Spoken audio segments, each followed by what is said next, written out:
नमस्कार.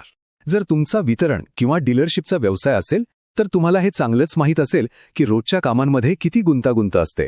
तर आज आपण याच गुंतागुंतीवर मात कशी करायची आणि आपल्या व्यवसायावर पूर्णपणे नियंत्रण कसं मिळवायचं हेच पाहणार आहोत. चला सुरुवात करूया. हे वाक्य तर अगदी खरं आहे, नाही का? वितरण व्यवसायात फक्त एखादी वस्तू विकायची नसते, तर एक मोठं नेटवर्क सांभाळायचं असतं. आणि खरी आव्हानं तर इथेच सुरू होतात.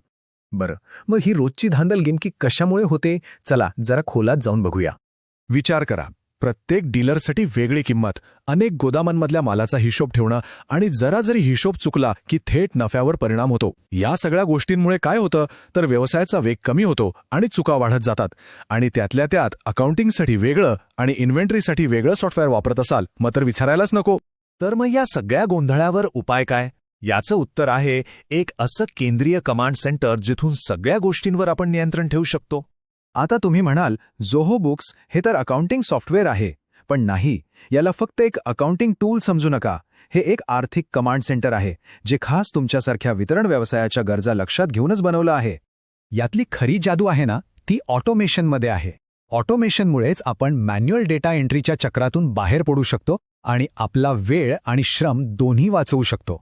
विचार करा, डीलरने ऑर्डर दिली आणि सिस्टीमने आपोआप त्याची प्राइस लिस्ट लावली, टॅक्स मोजला, क्रेडिट लिमिट तपासलं आणि इनव्हॉइसही पाठवून दिलं. हे सगळं कोणत्याही माणसाच्या मदतीशिवाय. यामुळे काय होतं तर तुम्ही फक्त हिशोब करत बसण्याऐवजी खऱ्या अर्थाने व्यवसाय करण्यावर लक्ष केंद्रित करू शकता. पण खरी ताकद फक्त एका टूलमध्ये नाहीये, ती आहे एकात्मिक प्रणालीमध्ये, म्हणजे एका सिंक्रोनाइज्ड इकोसिस्टममध्ये. चला बघूया ही सिस्टीम कशी तयार होते. या ऑपरेटिंग सिस्टमचा पहिला आणि सगळ्यात महत्त्वाचा भाग म्हणजे झोहो इन्व्हेंटरी. वितरकांसाठी हे खूपच महत्त्वाचं आहे. हे तुमच्या वेगवेगळ्या गोदामांमधला स्टॉक सांभाळतं, प्रत्येक वस्तूची एक्सपायरी डेट आणि सिरियल नंबर ट्रॅक करतं.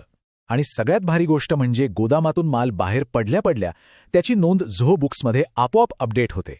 आता एक गमतीशीर विचार करा. समजा तुमचं ऑफिस बंद आहे, पण तरीही तुमचा व्यवसाय 24 तास चालू आहे. ही एक मोठी संधी आहे ज्यामुळे तुमची कार्यक्षमता आणि विक्री दोन्ही वाढू शकतं. आणि हे शक्य होतं B2B कस्टमर पोर्टलमुळे.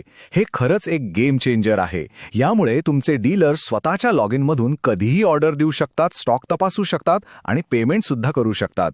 म्हणजे 24 तास 7ही दिवस सेल्फ सर्व्हिस. ठीक आहे, म्हणजे तुमची ऑपरेशन्स तर आता एकदम सुरळीत झाली. पण तुमच्या सेल्स टीमचं काय? त्यांच्यासाठी आहे झोहो CRM.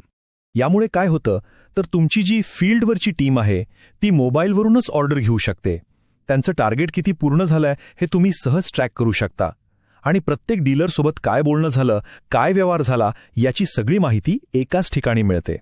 बरं, आता आपलं काम तर सोपं झालं. पण फक्त काम सोपं होऊन भागत नाही, बरोबर? आपल्याला योग्य निर्णय पण घ्यावे लागतात आणि त्यासाठी लागतो अचूक डेटा. आणि इथे येतो या सिस्टीमचा सगळ्यात हुशार भाग, झोहो ॲनालिटिक्स. ही या इकोसिस्टीमची इंटेलिजन्स लेअर आहे जी तुम्हाला केवळ डेटा नाही तर त्यातून काय निष्कर्ष काढायचा हे सांगते. बघा, हे किती सोपं आहे. तुमच्या मनात प्रश्न आहे की कोणता माल विकला जात नाहीये? त्यासाठी आहे स्टॉक एजिंग ॲनालिसिस रिपोर्ट. किंवा कोणता डीलर कदाचित व्यवसाय सोडून जाईल? त्यासाठी डीलर खरेदी इतिहासाचा रिपोर्ट आहे. प्रत्येक महत्त्वाच्या प्रश्नाचं उत्तर तुम्हाला तयार रिपोर्टमध्ये मिळतं, ज्यामुळे तुम्ही योग्य वेळी योग्य निर्णय घेऊ शकता. तर आपण आत्तापर्यंत जे काही पाहिलं त्याने आपल्या व्यवसायात नेमका काय फरक पडतो? चला याचा एकंदरीत आढावा घेऊया. बघा, तुम्ही कुठे होता आणि कुठे पोचलात. मॅन्युअल डेटा एंट्रीच्या गोंधळातून ऑटोमेशनच्या नियंत्रणाकडे, ऑर्डर सुटण्याच्या भीतीतून 24 तास चालणाऱ्या सेल्स सर्व्हिसकडे, अंदाजे काम करण्याऐवजी रिअल टाईम माहितीच्या आधारावर निर्णय घेण्याकडे आणि वेगवेगळ्या विस्कळीत सिस्टम्सऐवजी एका सिंक्रोनाइज्ड ऑपरेटिंग सिस्टमकडे. म्हणूनच एक गोष्ट लक्षात ठेवा, ही फक्त काही सॉफ्टवेअरची जुळवाजुळव नाहीये. ही तुमच्या व्यवसायाला भविष्यात वाढवण्यासाठी एक मजबूत आणि स्केलेबल पायाभूत सुविधा आहे. आणि जाता जाता मी तुम्हाला एका महत्त्वाच्या प्रश्नावर विचार करायला लावू इच्छितो. तुमचा व्यवसाय तुमच्या नियंत्रणात आहे आणि तुम्ही तो चालवत आहात की रोजच्या कामांची धांदलच तुम्हाला चालवत आहे? यावर नक्की विचार करा.